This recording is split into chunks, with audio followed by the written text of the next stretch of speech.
Hi friends, welcome back to ನಮ್ಮ ಖುಷಿ YouTube channel. ನಾನಿವತ್ತು ಶೇರ್ ಮಾಡ್ತಾ ಇರೋ recipe fried rice, veg fried rice. Pulao ತಿಂದು ಬೇಜಾರಾಗಿದ್ದರೆ ಈ ರೆಸಿಪಿ ಟ್ರೈ ಮಾಡಿ, ತುಂಬ ಚೆನ್ನಾಗಿರುತ್ತೆ. ಇದಕ್ಕೆಲ್ಲ ಜಾಸ್ತಿ ಇಂಗ್ರೀಡಿಯೆಂಟ್ಸ್ ಏನೂ ಬೇಡ. ಸೊ ವೆಜ್ ಫ್ರೈಡ್ ರೈಸ್ ಮಾಡೋದು ಹೇಗೆ ನೋಡೋಣ ಬನ್ನಿ. ನೀವಿನ್ನೂ ನನ್ನ ಚಾನಲ್ನ ಸಬ್ಸ್ಕ್ರೈಬ್ ಆಗಿಲ್ಲ ಅಂದರೆ ಇವಾಗಲೇ ಸಬ್ಸ್ಕ್ರೈಬ್ ಮಾಡ್ಕೊಳ್ಳಿ. ಸೊ ಇದಕ್ಕೆ ಚಿಕ್ಕದಾಗಿ ಕಟ್ ಮಾಡ್ಕೊಂಡಿರೋ 3 ಕ್ಯಾರೆಟ್ ತೊಗೊಂಡಿದ್ದೀನಿ, ಫುಲ್ ಚಿಕ್ಕದಾಗಿ ಕಟ್ ಮಾಡ್ಕೊಂಡಿರೋದು. ನೆಕ್ಸ್ಟು 1 ಬೌಲಷ್ಟು ಬೀನ್ಸ್ ತೊಗೊಂಡಿದ್ದೀನಿ, ಇದನ್ನು ಅಷ್ಟು ಚಿಕ್ಕದಾಗಿ ಕಟ್ ಮಾಡ್ಕೊಂಡಿದ್ದೀನಿ. 2 ಮೀಡಿಯಮ್ ಸೈಜ್ ಈರುಳ್ಳಿ ತೊಗೊಳ್ಳಿ, ಇದನ್ನು ಉದ್ದ ಕಟ್ ಮಾಡ್ಕೊಂಡಿದ್ದೀನಿ. ಚಿಕ್ಕದಾಗಿ ಕಟ್ ಮಾಡ್ಕೊಂಡಿರೋ ಸ್ವಲ್ಪ ಕೊತ್ತಂಬರಿ ಸೊಪ್ಪು, 6 ಹಸಿಮೆಣ್ಸಿನ್ಕಾಯಿ ತೊಗೊಂಡಿದ್ದೀನಿ, ಉದ್ದ ಕಟ್ ಮಾಡ್ಕೊಂಡಿರೋದು. ಕರ್ಬೇವಿನ ಸೊಪ್ಪು ಚಿಕ್ಕದಾಗಿ ಕಟ್ ಮಾಡ್ಕೊಂಡಿದ್ದೀನಿ. ಶುಂಠಿ ಬೆಳ್ಳುಳ್ಳಿ paste, fried rice powder.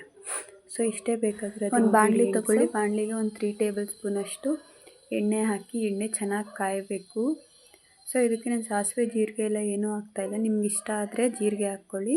So ಒಂದು ಬೌಲಲ್ಲಿ ಚಿಕ್ಕದಾಗಿ ಕಟ್ ಮಾಡ್ಕೊಂಡಿರೋ ಕ್ಯಾರೆಟ್ ಮತ್ತು ಬೀನ್ಸ್ ಹಾಕ್ಕೊಂಡು ಚೆನ್ನಾಗಿ ಫ್ರೈ ಆಗಕ್ಕೆ ನೀವು ಶುಂಠಿ ಬೆಳ್ಳುಳ್ಳಿ ಪೇಸ್ಟ್ ಬದಲು ಶುಂಠಿ ಮತ್ತು ಬೆಳ್ಳುಳ್ಳಿನ ಚಿಕ್ಕದಾಗಿ ಕಟ್ ಮಾಡ್ಕೊಂಡಿನೂ ತೊಗೋಬೋದು, ಆ ಥರನೂ ಚೆನ್ನಾಗಿರುತ್ತೆ. ಬಟ್ ನಾನು ಪೇಸ್ಟ್ ತೊಗೊಂಡಿದ್ದೀನಿ.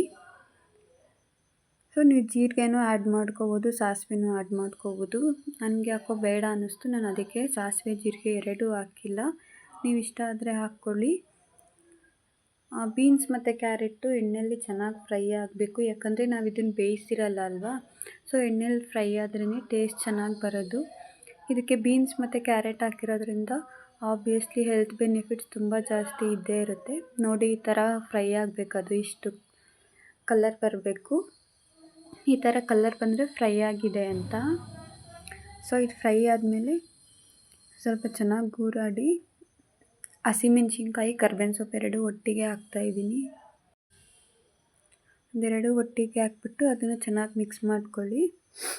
ಆ ಖಾರ ಎಲ್ಲ ಅದಕ್ಕೆ ಹಾಕಬೇಕು, ಬೀನ್ಸು ಕ್ಯಾರೆಟ್ ಎಲ್ಲ ಇರುತ್ತಲ್ವ ಅದಕ್ಕೆ ಹಾಕ್ಬೇಕು. ಅಲ್ಲಿವರೆಗೂ ಚೆನ್ನಾಗಿ ಫ್ರೈ ಮಾಡ್ಕೋಬೇಕು. ಟಿಫನ್ ಬಾಕ್ಸಿಗೆ ತೊಗೊಂಡೋಗೋಕ್ಕೆ ಮಕ್ಕಳಿಗೆ ಎಲ್ರಿಗೂ ತುಂಬ ಚೆನ್ನಾಗಿರುತ್ತೆ. ಪಲಾವ್ ತಿಂದು ಬೇಜಾರಾಗಿದ್ದರೆ ಈ ಥರ ಮಾಡ್ಕೊಳ್ಳಿ. ಈವನ್ 5 ಮಿನಿಟ್ಸು ಆಗೋಲ್ಲ ನಿಮಗೆ. ಇದು ಶುಂಠಿ ಬೆಳ್ಳುಳ್ಳಿ ಪೇಸ್ಟ್ ಇರುತ್ತಲ್ಲ ಅದನ್ನು ಹಾಕ್ಕೊಳ್ಳಿ. ನೀವೇನಾದರೂ ಶುಂಠಿ ಬೆಳ್ಳುಳ್ಳಿ ಕಟ್ ಮಾಡ್ಕೊಂಡು ತೊಗೊಳ್ತೀವಿ ಅಂದರೆ ಫಸ್ಟ್ ಆಯಿಲಿಗೆ ಹಾಕ್ಕೊಂಬಿಡಿ. ಸೊ ಅದು ಚೆನ್ನಾಗಿ ಫ್ರೈ ಆಗುತ್ತೆ, ಘಮ ಎಲ್ಲ ಚೆನ್ನಾಗಿ ಬರುತ್ತೆ. ನಾನು ಪೇಸ್ಟ್ ತೊಗೊಂಡಿರೋದಲ್ವಾ, ಅದಕ್ಕೆ ಇವಾಗ ಹಾಕ್ತಾಯಿದ್ದೀನಿ. ಈರುಳ್ಳಿ ಹಾಕ್ಕೊಂಡು ಚೆನ್ನಾಗಿ ಫ್ರೈ ಮಾಡ್ಕೊಳ್ಳಿ. ಈರುಳ್ಳಿ ಅಷ್ಟೇ ಇನ್ನೊಂಚೂರು ಫ್ರೈ ಆಗ್ತಾಯಿದೆ ಅನ್ನುವಾಗ ರುಚಿಗೆ ತಕ್ಕಷ್ಟು ಉಪ್ಪು ಹಾಕ್ಕೊಳ್ಳಿ. ಅದು ಚೆನ್ನಾಗಿ ಫ್ರೈ ಆಗ್ತಾ ಇರಬೇಕು. ಇದೆಲ್ಲ ತುಂಬ ಸಿಂಪಲ್ಲು. ಉಪ್ಪು ಹಾಕಿ ಗೂರಾಡ್ಕೊಂಡ್ರೆ ಅಷ್ಟೇ, ಮುಗ್ದೆ ಹೋಯಿತು, ಫ್ರೈಡ್ ರೈಸ್ ಗೊಜ್ಜು ರೆಡಿ ಆಯಿತು. ಇದು ಚಿತ್ರಾನ್ನ ಥರ ಕಲಿಸ್ಕೋಬೇಕು.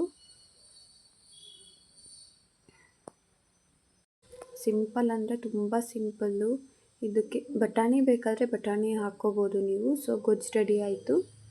ಸೊ ನಾನು ಇದಕ್ಕೇ ಅನ್ನ ಹಾಕ್ತಾಯಿದ್ದೀನಿ. ಅನ್ನದ ಮೇಲೆ ಕಟ್ ಮಾಡ್ಕೊಂಡಿರೋ ಕೊತ್ತಂಬರಿ ಸೊಪ್ಪು ಹಾಕ್ಕೊಳ್ಳಿ.